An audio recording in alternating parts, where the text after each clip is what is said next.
Bonsoir tout le monde, bienvenue sur ce débrief, un débrief je pense qui va être assez rapide de la victoire des Parisiens contre Rennes. Évidemment les Parisiens étaient ultra favoris dans cette compétition, étaient ultra favoris dans ce match parce que les Parisiens sont quand même sur une très très bonne série en ce moment. Les Parisiens je pense ont trouvé leur rythme et l'effectif parisien a un énorme avantage par rapport aux autres années, c'est qu'il n'y a presque pas de blessés. Évidemment, il y a toujours la blessure de Kimpembe qui est problématique, mais l'effectif parisien dans l'ensemble, il est là. Tout le monde est frais, tout le monde est dispo, tout le monde est à 100% de ses capacités. Donc c'est forcément l'énorme différence que le PSG a avec les autres saisons, comme je l'ai dit. Et on a en face une équipe de Rennes, je dirais, qui est inconstante. Rennes est capable de gagner des matchs très compliqués et Rennes est capable de perdre des matchs très faciles.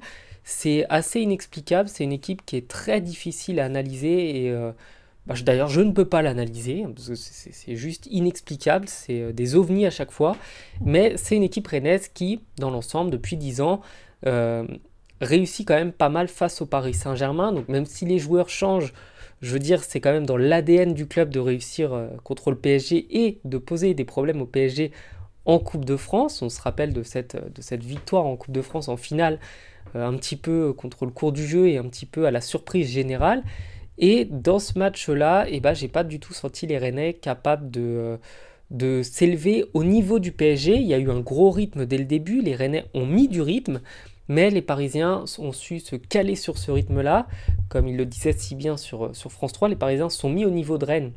Sauf que les Parisiens, là où Rennes était vraiment à fond, les Parisiens en avaient encore sous les jambes, sous le capot, enfin je sais plus comment on dit, bref, mais les Parisiens en avaient encore pas mal dans les jambes, ils avaient beaucoup d'énergie. Évidemment, il y a le talent aussi qui est là. Le Paris Saint-Germain, c'est une équipe extrêmement talentueuse, une équipe qui surtout a réussi à renforcer plein de postes. Il y a beaucoup de postes où le PSG a deux joueurs en fait, ce qui fait que le PSG n'a pas vraiment de lacunes. Dès qu'un bon joueur sort, il est remplacé par un joueur du même niveau.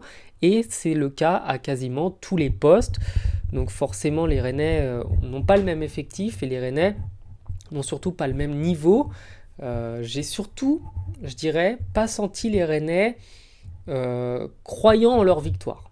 J'ai pas senti une équipe rennaise qui s'imaginait qu'elle allait pouvoir aller en finale de Coupe de France. Je les ai jamais sentis inspirés au point de poser des problèmes au PSG. Ils sont contentés de bien jouer, de bien défendre. Ça a été une rencontre assez fermée, même si les Parisiens se sont créés des occasions. Mais à aucun moment, ils ont été dangereux. Il y a le fait de bien canaliser son adversaire, de bien défendre, et le fait de ne rien créer. Et ça, c'est une subtilité. C'est-à-dire qu'on a un PSG qui a très bien défendu, mais qui a été capable d'inventer.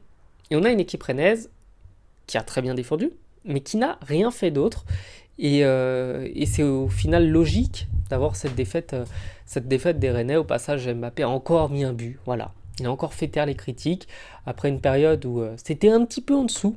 Bon, c'est toujours exceptionnel parce que le un petit peu en dessous d'Mbappé, c'est un but par match. Le exceptionnel, c'est deux buts par match.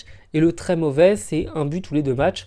Donc, voilà, ça reste quand même des stats à la Mbappé.